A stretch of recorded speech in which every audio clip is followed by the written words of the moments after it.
अब मैं तुम्हें बताता हूँ कि ये नॉर्मल डिस्ट्रीब्यूशन और जेड स्कोर वगैरह एक्चुअल में होता क्या है। अब देखो, अब मैंने तुम्हें ऊपर इतने सारे फॉर्मूलाज बताए, ये जेड स्कोर का, ये जेड स्कोर का।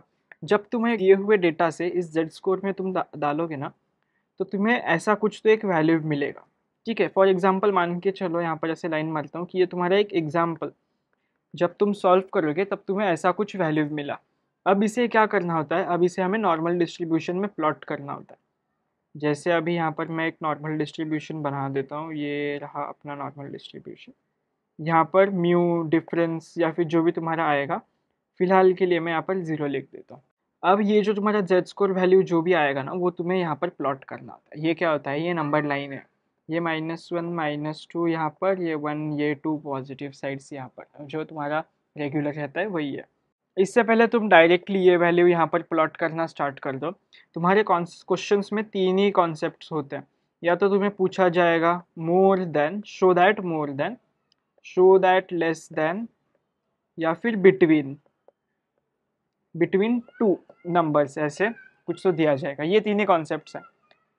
तो अभी फिलहाल हम चेक करते हैं मोर के लिए। क्वेश्चन में दिया है मोर देन, कुछ तो दिया रहेगा 40% वगैरह वगैरह, और तुम्हारा ये जेड स्कोर आया। तुमने यहाँ पर ऐसे किया ये प्लॉट।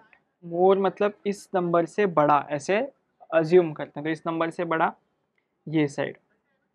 ठीक है, तो ये साइड जाती है इन्फिनिटी तक। ये पहले कॉन्सेप्ट समझ लो, फिर मैं दिखाता हूँ कैलकुलेटर पे कैसे इसको निकालते हैं। क्या जाती है, ये साइड जाती है इन्फिनिटी तक। और याद रखो, ये लिखना नहीं है कहीं पर भी, लेकिन याद रखो ये मोर वाला डिस्ट्रीब्यूशन कौन से साइड जा रहा है, राइट हैंड के तरफ जा रहा है। तो ये गया आर, बस आर डाल के ऐसे याद रखना, इन्फिनिटी की तरफ। किसके लिए, मोर देन के लिए। अब सिमिलरली तुम्हें बताया गया है, सेम वैल्यू तुम्हारा आया, मान के चलो, ऐसा सेम आता नहीं है कभी, लेस देन 40%। तुमने उसको सॉल्व किया, जेड स्कोर वगैरह लगाया, एंड तुम्हारा ऐसा जेड स्कोर आया। तो लेस देन के लिए तुम कहाँ प्लॉट करोगे, ये साइड प्लॉट करोगे, इस नंबर से छोटा प्लॉटिंग, यहाँ से यहाँ तक इन्फिनिटी तक तुम्हारा वैल्यू देगा। इसको क्या याद रखना, इसको याद रखना पी। याद रखने की कोई ज़रूरत ही नहीं है, बस अभी देखो कि मैंने पी क्यों बता रहा हूँ। एंड थर्ड कंडीशन क्या बताया मैंने, इन बिटवीन। इन बिटवीन मान के चलो कि तुम्हारे दो बताया जाएगा, इन बिटवीन 40% एंड 60%। 60% का वैल्यू कुछ आया तुम्हारा, कुछ भी आ सकता है, मैं बस एग्जांपल के लिए ले रहा हूँ, -1.238। तो -1.238 यहाँ पर आएगा कहीं पे। ठीक है, अभी मैं ये लेस और ये मोर सारे के प्लॉटिंग्स हटा देता हूँ। इन बिटवीन बोला गया है, बराबर। इन बिटवीन मतलब तुम्हारा ये रीजन आएगा। ये कैसे निकालोगे, अब जब इन बिटवीन का आएगा तब तुम याद रखो क्यों। याद रखने की कोई ज़रूरत नहीं है। ये देखो, कैल्सी पर जब तुम जाओगे, अब बस ये देखो, बस एक बार सेटअप दबाना। तुम्हें क्या चाहिए, तुम्हें स्टैट्स में तुम सब कर रहे हो ना, तो 3 दबाओ, तो इतने सारे इक्वेशंस आएंगे, किसी काम की नहीं है। जिस प्रेस AC, तो ये स्टैट्स मोड ऊपर दिखा, स्टैट्स मोड आया। तुम्हें डिस्ट्रीब्यूशन चाहिए, वो कैसे निकालोगे, यहाँ पर दिख रहा है 1 के नीचे स्टैट्स, 1 के ऊपर स्टैट्स लिखा हुआ है।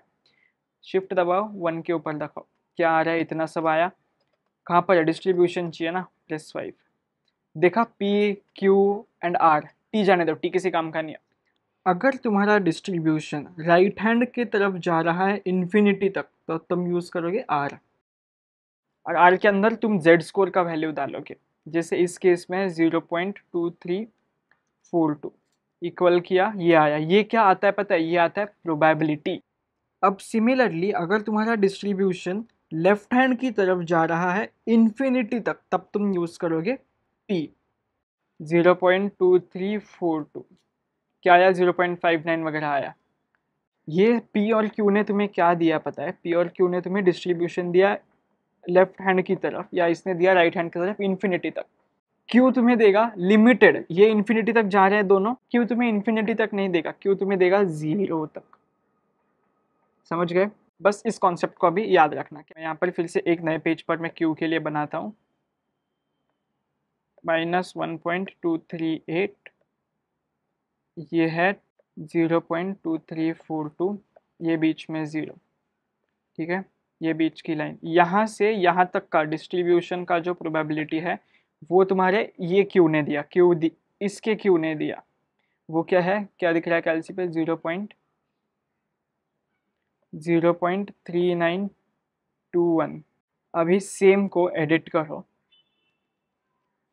और 0.2342 दिख रहा है। अब मैं इक्वल टू करूँगा और ये जो बचा हुआ है यहाँ 0 से इसका डिस्ट्रीब्यूशन दिया 0.0925, ये बचा हुआ है इतना। तो अगर तुम्हें टोटल इन दोनों का चाहिए तो तुम बस इन दोनों को ऐड कर दो और तुम्हें फाइनल इसका डिस्ट्रीब्यूशन मिलेगा। तो समझ गया, आर देगा और पी देगा इन्फिनिटी तक और क्यू देगा तुम्हें 0 तक। इसको सम्स में हम अच्छे से देखेंगे तब तुम्हें एकदम मस्त समझ जाएगा कि पी कब यूज़ करना है, ये बीच का कब यूज़ करना है। एकदम सिंपल है, जस्ट ट्रस्ट मी। अगले वाले लेक्चर में मिलो और तुमको ये हम सम्स में देखेंगे ना, ये बिल्कुल कंफ्यूजिंग नहीं लगेगा, एकदम ईजी है। तो चलो लेक्चर्स में मिलते हैं।